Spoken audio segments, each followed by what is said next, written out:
हाय, आप सभी का YouTube channel JMD best classes में स्वागत है।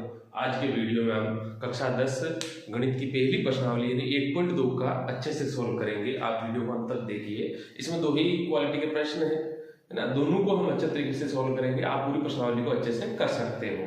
चलिए ध्यान दीजिए, शुरू करते हैं हम। 1.2 का पहला प्रश्न क्या कहता है कि सिद्ध कीजिए कि √5 एक अप्रिमेय संख्या है। तो सबसे पहले आप क्या मानोगे, हल लिख करके माना √5 एक परिमेय संख्या है। आपने सबसे पहले क्या माना, √5 एक परिमेय संख्या है। अच्छा, जब √5 एक परिमेय संख्या है तो हम जानते हैं कि परिमेय संख्या को हम p/q के रूप में लिख सकते हैं, जहाँ q के बराबर क्या नहीं होता है, 0। चलिए, तो जब हमने मान दिया है कि √5 एक परिमेय संख्या है तो √5 के बराबर में हम क्या लिख देंगे भाई, p/q लिख देंगे, है ना। या फिर आप p/q के बराबर में √5 लिख दो, एक ही बात है। और ब्रैकेट में लिख लेना कि q is not equal to 0, यानी q के बराबर क्या नहीं है भाई, 0 नहीं है। और इसी के साथ में आपको यहाँ पे ब्रैकेट में एक चीज और माननी है, जहां p व q सअभाज्य संख्या है। क्या मानो आप, सअभाज्य संख्याएं हैं, सअभाज्य संख्या है। सअभाज्य संख्या किसे कहते हैं भाई, वह संख्याएं जिनका एचसीएफ क्या होता है, 1 होता है, सअभाज्य संख्याएं कहलाती हैं जिनका एचसीएफ क्या है भाई, 1। यानी ये p और q को हमने मान लिया। चलिए सॉल्व करो। तो p बराबर q इधर भाग में है, उधर जाएगा तो गुणे में चला जाएगा। यहाँ पे अब आप क्या करो, दोनों पक्षों का वर्ग कर लो। दोनों पक्षों का वर्ग करने पर, दोनों पक्षों का वर्ग करेंगे तो p का तो क्या हो गया, p², √5 का क्या हो जाएगा 5, q का वर्ग क्या हो जाएगा q²। इसको दे देना आप समीकरण नंबर 1 दे देना। अब यहाँ पे इनको सॉल्व करते हैं। p²/5 गुणे में है, इधर आ गया तो भाग में बराबर क्या हो गया भाई, q²। अब हमने प्रमेय एक पढ़ा हुआ है, प्रमेय क्या कहता है कि यदि कोई संख्या एक अभाज्य संख्या है, जैसे p एक अभाज्य संख्या है, तो यदि p² को कोई संख्या विभाजित करती है तो वे p को भी विभाजित करती हैं। तो यहाँ पे प्रमेय से हम क्या कहेंगे भाई, प्रमेय से p² 5 से विभाजित है, p² 5 से क्या है, विभाजित है, इसलिए p भी 5 से विभाजित होगा। ये प्रमेय से लिखा है हमने। अच्छा, जब p भी 5 से विभाजित होगा तो p/5, यानी p में हमने 5 का भाग दिया, p कोई संख्या है, p में जब 5 का भाग देंगे तो कोई ना कोई संख्या तो मिलेगी। तो उसको आप मान लीजिए कि माना k1 हमारे को मिल गई संख्या। अब जहां k1 क्या है भाई, ब्रैकेट में आप लिखना, जहां k1 कोई पूर्णांक है, जहां k1 क्या है, पूर्णांक है। इधर लिख रहा हूं मैं, सोल्व करते हैं। 5 इधर भाग में, उधर चला जाएगा गुणे में, या फिर डायरेक्ट भी कर सकते हो। अब वापस सेम टू सेम यही मेथड q के लिए भी लागू करना है। तो अब यहाँ पे इनका हम क्या कर लेंगे भाई, वर्ग कर लेंगे। क्या कर लेंगे, वर्ग कर लो। तो वर्ग करने करेंगे तो क्या हो जाएगा, p² 5 का क्या हो गया 25 बराबर k का क्या हो जाएगा, k1²। अब समीकरण 1 से देखो, p² का जो मान है वो उठा करके p² के बराबर रख लेना है। तो इस p² की जगह समीकरण 1 से हम क्या कर रहे हैं, मान रख रहे हैं। समीकरण 1 से p² का मान रखने पर p² की जगह क्या आएगा, 5q²/25 बराबर k1²।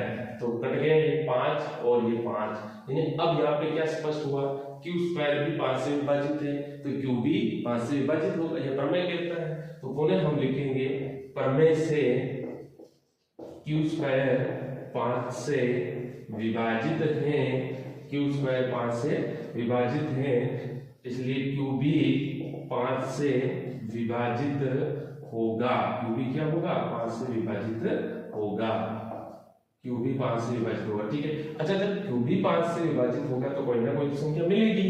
तो मान लीजिए कि आपको k2 मिल गया, जहां k2 क्या है भाई, कोई पूर्णांक है। k2 क्या है, कोई पूर्णांक है।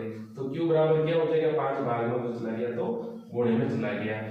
अब यहाँ पे देखो p बराबर, जैसे यहाँ पे सॉल्व कर ही लेते हैं, वैसे इसको हमने वर्ग कर दिया। तो p बराबर यहाँ पे मैं निकालू क्या आवे भाई, 5k1 आवे। है ना। इसको आप दे दो समीकरण नंबर 2 और ये हो गया आपके समीकरण नंबर 3। अब समीकरण नंबर 2 और 3 में देखिए पी व क्यू में 5 गुणनखंड आ रहा है, इनका एचसीएफ क्या निकल रहा है 5, जबकि यहाँ एचसीएफ क्या है 1, तो विरोधाभास हो रहा है। तो अब हम यहाँ पे लिखेंगे इस समीकरण 2 व 3 से पी व क्यू में उभयनिष्ठ गुणनखंड 5 है, अतः विरोधाभास होता है कि पी व क्यू सअभाज्य हैं, इस चीज का विरोधाभास हो रहा है ना। तो जबकि यहाँ तो इसे 5 आया और हमने क्या माना भाई 1, तो विरोधाभास होता है। फिर आप लिखोगे कि अतः है √5 एक अपरिमेय संख्या है। ये चीज हमारे को लिखनी है। इतनी सीधा ऐसे सवालों को इस तरीके से करते हैं, चाहे √5 आ जाओ, √3 आ जाओ, √2 आ जाओ, √7 आ जाओ, इनमें से अगर सवाल आ जाए तो इस तरीके का ये मेथड होता है। चलिए अब दूसरा प्रश्न क्या है, हल। माना 3 + 2 √5 एक परिमेय संख्या है। क्या है भाई, परिमेय संख्या है। ये हमने मान लिया कि ये परिमेय संख्या है। अच्छा, जब ये परिमेय संख्या तो इसको हम कौन से रूप में लिख सकते हैं भाई, p/q के रूप में लिखा जा सकता है, जहाँ q is not equal to क्या है 0 है, जहाँ p व q क्या है पूर्णांक है। p व q क्या है भाई पूर्णांक है। क्या है पूर्णांक। सॉल्व करो इसको, 3 प्लस के उधर जाएंगे तो माइनस के हो जाएंगे, p/q -3/1 लगाओ, एलसीएम ले लो, एलसीएम लेंगे तो q आ गया, भाग देंगे p, इधर हो गया 3q, 2 इधर गुणे में है, उस तरफ जाएगा तो भाग में हो जाएगा, ये 2q हो गया। चलो यहाँ तक तो क्लियर है। चलो अब ध्यान देना, √5 वास्तविक तौर पर क्या है, अपरिमेय संख्या है जो मैंने यही है, ध्यान देना। और ये क्या है आपका परिमेय संख्या। कैसे पता चला कि परिमेय है, हमेशा ध्यान रखना, दो पूर्णांकों का गुणनफल, भागफल, है ना, अंतर, जोड़ सदैव परिमेय होता है, सदैव इसमें पूर्णांक ही मिलता है, सदैव क्या होता है पूर्णांक। और दो पूर्णांकों का योग सदैव परिमेय होता है, अंतर भी परिमेय होता है, गुणनफल भी परिमेय, फिर आपस भागफल भी परिमेय होता है। तो इसलिए ये संख्या क्या बन गई आपकी परिमेय। अब यहाँ पे ध्यान देना, ये संख्या कह रही है कि ये मेरे बराबर है, ये कह रही है कि ये मेरे बराबर है, यहाँ पे विरोधाभास हो रहा है।